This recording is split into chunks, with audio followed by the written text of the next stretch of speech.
Hello guys, so today we're going to be talking about Vivid Fear.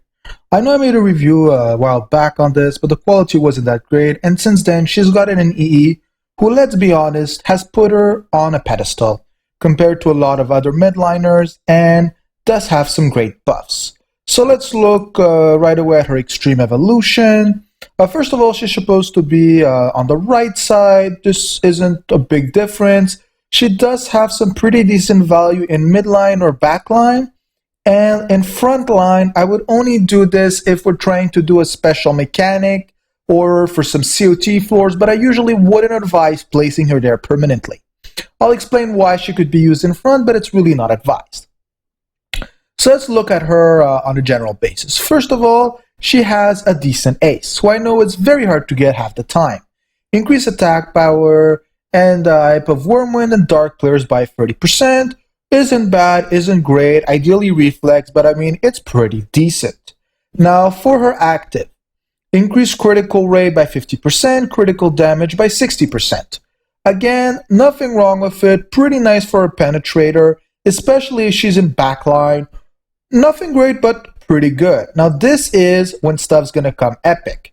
Recover 20% of the damage that allies within the position inflict, increase action speed by 20%, and reflex by 20%.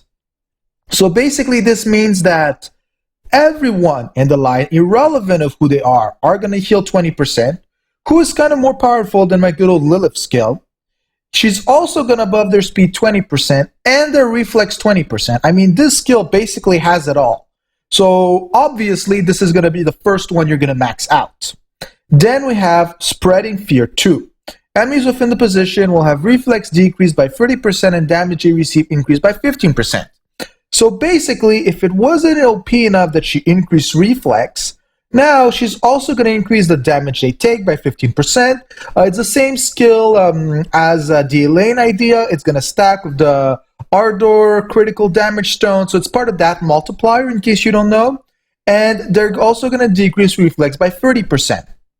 So for a lot of you that are working on the reflex meta in midline and that don't have that many legends, throwing her, Victoria, Metatron all in that one line on top of it with our position buffs, it works perfectly, is extremely strong, and has already started appearing much more in the Galaxy League. Now let's look at the last skill.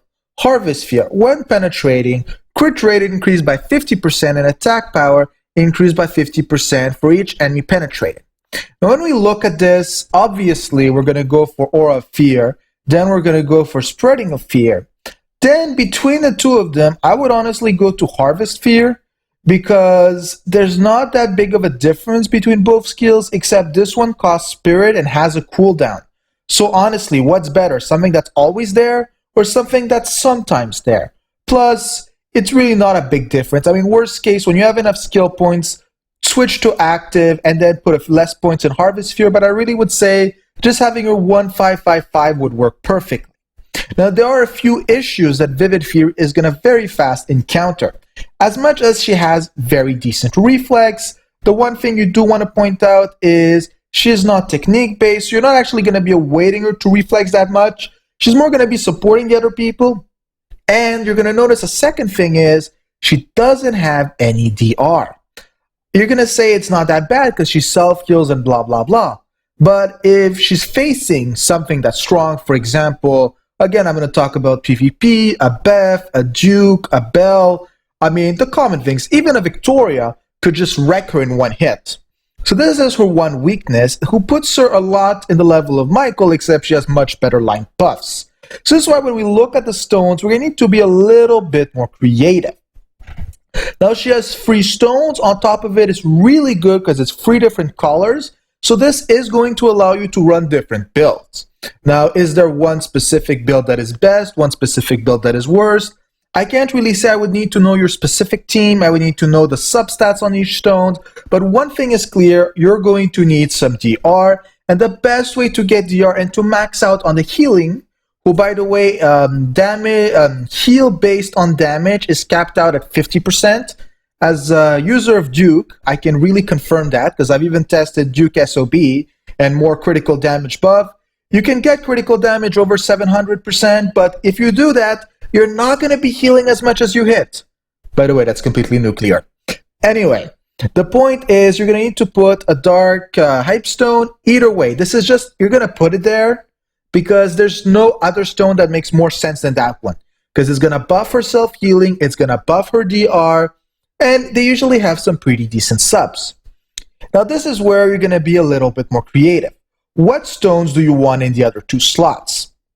Now, I'm going to say personally, I believe that we should go for the Thunder Unique, and then go for the Whirlwind Reflex Stone. I can't remember the name of the Thunder Unique. It's the one that increases DR when you're getting attacked, and that increases speed. The reason we're doing this is if she's more resistance, they won't kill her. Then they'll try to penetrate Metatron, and since you have so much reflex, you're going to get the ball. Metatron's going to be hurt at least enough now that she doesn't try suicide, who, believe me, is a very serious problem, and then we'll pass to Vivid here, who can then just active penetrate.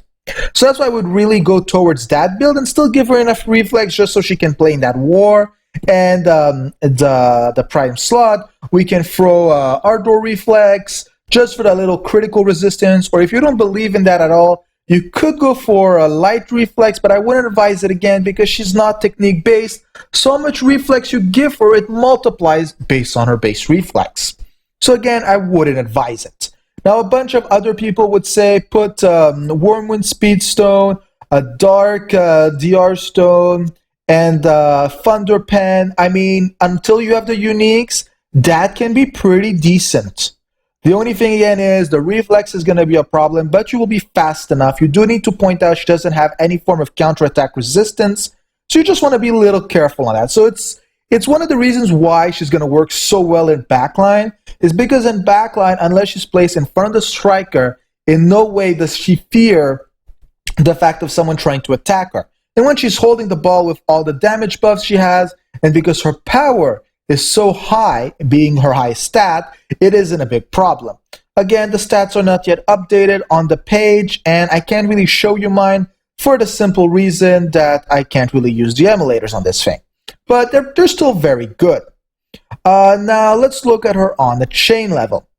She has a rival chain with Sammy, who currently is the number 2 center mid. The reason for that is because she's facing Metatron, and using her elemental advantage, she can sometimes pull it off. I'm not going to say she's a bad player, but it's a question of how you use her. Then we have Guinevere. Since the Super Big Bug is gone, I don't see her anymore.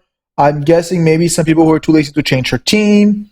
Now, sadly, on the Nemesis side, she has all the Whirlwind player who you would await in a Whirlwind team.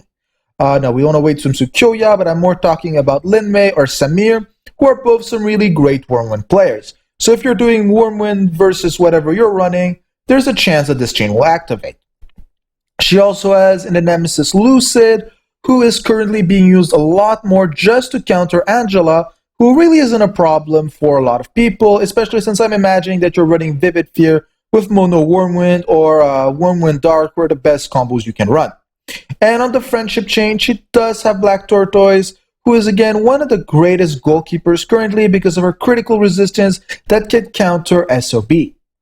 Nari is dead, she is now being completely removed, and Blue Dragon should never be faced ever. I don't know why you would face her. She is technically the strongest 4-star striker, but no one runs that anymore. I mean, usually you have a 5-star, I'm just considering. Now, on a skin level, I would say they're pretty bad, to be honest. I liked her original skins. They got changed. Again, I can't show skins, and she also has a paid skin, if I remember correctly. I'm just not a fan. I like the old ones. If I were to say between the three that the Evo is my favorite, the requirements, as always, to evolve are standard. And I think that basically covers it. Again, if you have any more questions, requests, just leave a comment in the description below. And I hope this helps people understand the basics about Vivid Fear. Right next, I'm going to be doing a review on Princess Miriam. Imagine you're running Mono Whirlwind or something close to that. You might also want to check that out. Peace out, guys.